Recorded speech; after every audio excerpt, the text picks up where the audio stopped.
आकाशवाणी नागपूर वीणा डोंगरवार आपल्याला प्रादेशिक बातम्या देत आहे. ठळक बातम्या.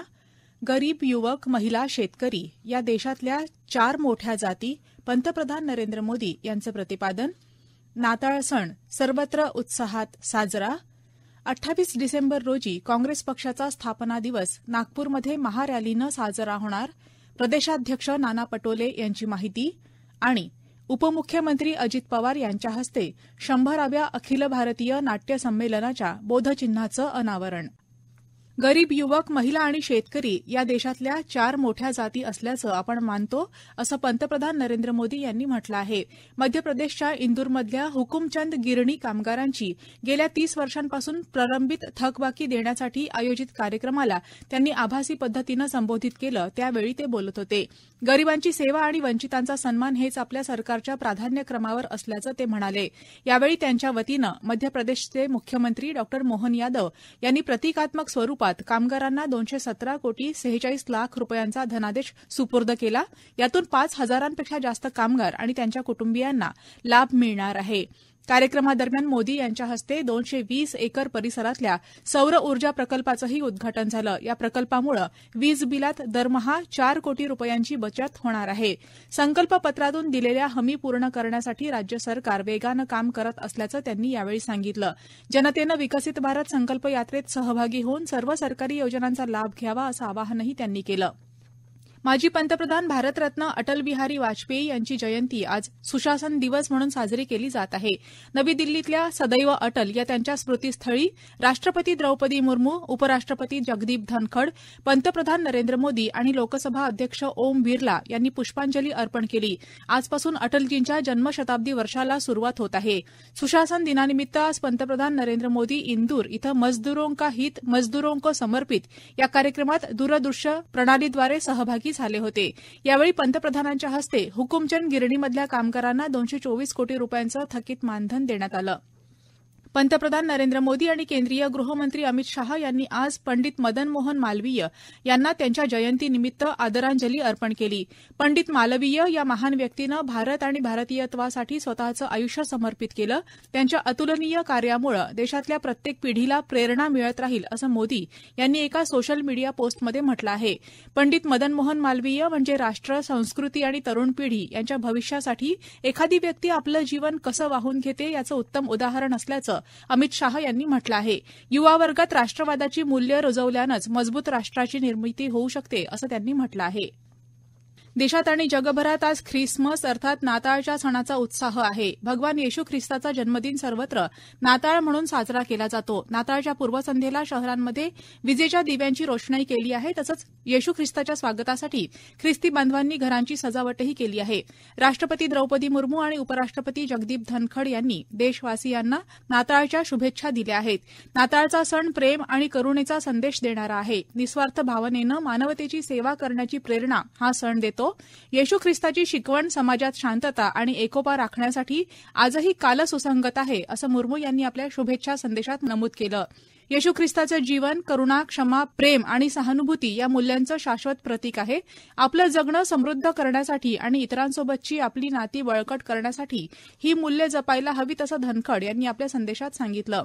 नाताळ राज्यात उत्साहात साजरा करण्यात येत आहे. मुंबईतल्या कॉर्टर रोड इथं आयोजित कार्यक्रमात मुख्यमंत्री एकनाथ शिंदे सहभागी झाले होते. नागपुरातल्या विविध चर्चमध्ये रोषणाईसह कॅरोल सिंगिंगचे कार्यक्रम आयोजित करण्यात आले आहेत. या प्रादेशिक बातम्या आपण आकाशवाणीच्या नागपूर केंद्रावरून ऐकत आहात. आमच्या केंद्रावरील सर्व बातम्या ऐकण्यासाठी आणि ताज्या घडामोडी जाणून घेण्यासाठी Marathi news Nagpur all India radio या आमच्या युट्यूब चॅनलला नक्की सबस्क्राईब करा. काँग्रेस पक्षाचा 28 डिसेंबर हा स्थापना दिवस यावर्षी नागपूरमध्ये महारॅलीनं साजरा केला जात आहे. काँग्रेसचा 138वा वर्धापन दिन नागपूरमध्ये होत आहे. ही नागपूर आणि महाराष्ट्रासाठी अभिमानास्पद बाब आहे. है तय्यार हम या महारॅलीमुळे महाराष्ट्रातील काँग्रेस कार्यकर्त्यांमध्ये उत्साह आणि आनंद आहे. काँग्रेसचे राष्ट्रीय अध्यक्ष मल्लिकार्जुन खरगे, सोनिया गांधी, राहुल गांधी, प्रियंका गांधी, काँग्रेसचे मुख्यमंत्री, प्रदेशाध्यक्ष, विरोधी पक्षनेते, काँग्रेस कार्यसमितीचे सदस्य यांच्यासह हजारो पदाधिकारी पदाधिकारी आणि लाखो काँग्रेस कार्यकर्ते या रॅलीला उपस्थित राहणार आहेत. ज्या मैदानात हा मेळावा होत आहे त्याला भारत जोडो मैदान असं नाव देण्यात आलं असून है तय्यार हम अशी या महारॅलीची संकल्पना असून मेळाव्याची सर्व तयारी झाली आहे अशी माहिती महाराष्ट्र प्रदेश काँग्रेस कमिटीचे अध्यक्ष नाना पटोले यांनी आज नागपूरमध्ये दिली. नागपूर इथं प्रसारमाध्यमांशी संवाद साधताना ते म्हणाले की महागाई, बेरोजगारी, शेतकरी, कामगार यांचे प्रश्न गंभीर झाले आहेत. भाजपा सरकारनं निर्माण केलेल्या या अत्याचारी व्यवस्थेला संपवण्यासाठी भ्रष्टाचारमुक्त भारत, अत्याचारमुक्त भारत निर्माण करण्याबरोबरच रोजगार निर्मिती करणं, महागाई कमी करणं, शेतकरी, कामगार यांना न्याय देणं, लोकशाही आणि संविधान वाचवणं हे काँग्रेस पक्षाचं दायित्व आहे आणि त्यासाठीच है तय्यार हम अशी संकल्पना मांडलेली आहे. नागपूरमध्ये दिघोरी मैदानावर होत असलेल्या या मेळाव्यासाठी राज्यभरातून लाखो लोक उपस्थित राहणार असल्याची माहिती पटोले यांनी दिली आहे. पुण्यातील पिंपरी चिंचवड इथं आयोजित 100व्या अखिल भारतीय नाट्य संमेलनाच्या बोधचिन्हाचं उपमुख्यमंत्री अजित पवार यांच्या हस्ते अनावरण करण्यात आलं. 100व्या नाट्य संमेलनामुळे पिंपरी चिंचवड शहराची ओळख सांस्कृतिक नगरी म्हणून होईल आणि हे संमेलन वेगळ्या उंचीवर जाणारं ठरेल असा विश्वास पवार यांनी व्यक्त केला. पवार म्हणाले की मराठी नाट्य संमेलनाला गौरवशाली इतिहास आहे.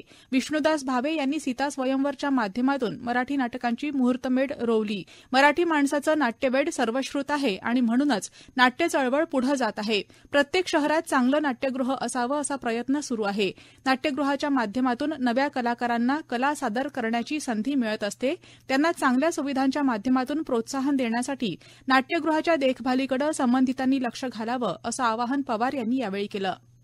वकिली क्षेत्र मोठं आव्हानात्मक आहे. दररोज होणाऱ्या न्यायालयीन घडामोडींसह प्रत्येक क्षेत्राच्या लहान मोठ्या बाबींवर लक्ष केंद्रित करावं लागतं. असं असतानाही विधी शिक्षण पूर्ण केलेल्या विद्यार्थ्यांसाठी अमरावती न्यायालयात सेवा देणारे ज्येष्ठ विधिज्ञ एका दीपस्तंभासारखे आहेत. आजवर अनेक वकील घडलेत. यामागे खऱ्या अर्थानं अमरावती न्यायालयात सेवा देणाऱ्या आणि न्यायदानात मोलाची भूमिका निभावणाऱ्या ज्येष्ठ दिवंगत विधिज्ञ यांचं अनमोल मार्गदर्शन आणि त्यांची प्रेरणा सर्वश्रुत आहे. त्यामुळे ज्येष्ठ आणि दिवंगत अधिवक्त्यांच्या केलेल्या अपार कष्टाचं खऱ्या अर्थानं आज सर्वोच्च फलित झाल्याची भावना सर्वोच्च न्यायालयाचे न्यायमूर्ती भूषण गवई यांनी व्यक्त केली. अमरावती जिल्हा वकील संघाच्या वतीनं शुक्रवारी जिल्हा आणि सत्र न्यायालयात आयोजित दिवंगत अधिवक्त्यांच्या तैलचित्राच्या अनावरण कार्यक्रमाप्रसंगी ते अध्यक्ष म्हणून बोलत होते. पंतप्रधान नरेंद्र मोदी येत्या रविवारी 31 डिसेंबर रोजी आकाशवाणीवरच्या मन की बात या कार्यक्रम मालिकेतून देशवासियांशी संवाद साधणार आहेत. आकाशवाणी तसंच दूरदर्शनच्या सर्व वाहिन्यांवरून सकाळी 11 वाजता हा कार्यक्रम प्रसारित होईल. या कार्यक्रम मालिकेचा हा 108वा भाग असेल. अकोल्यातल्या वसंत देसाई स्टेडियमवर काल 67व्या राष्ट्रीय शालेय मुष्टियुद्ध स्पर्धांची सुरुवात झाली. भारतीय मुष्टियुद्ध संघाचे माजी मुख्य प्रशिक्षक जी.एस. संधू यांच्या हस्ते मशाल पेटवून या स्पर्धेचं उद्घाटन करण्यात आलं.